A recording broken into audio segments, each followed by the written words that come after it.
سلام خوتي وخواتاتي، كنتمنى تكونوا بخير وعلى خير ويلقاكم هذا الفيديو في احسن الاحوال وصحه جيده. مرحبا بكم معايا في فيديو جديد على قناتي وقناتكم.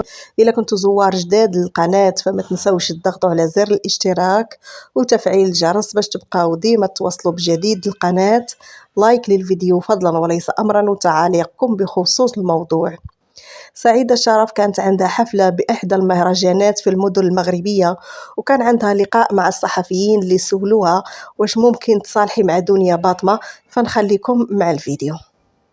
واش نقدروا نشوفوا الصلح ديالك مع دنيا باطمة؟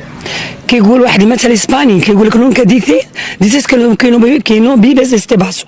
ما عمرك ما تقول ما نشربش من هذا الكاس.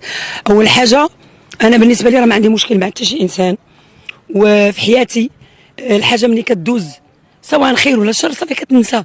عندي الان مركزه في حياتي ولا هذا، و ما نقدرش نقول لك اول حاجه لانه انسانه قلبي الحمد لله اللي كيعرفوني واللي مقربين مني قلبي سموح، فالله يسامح كل واحد و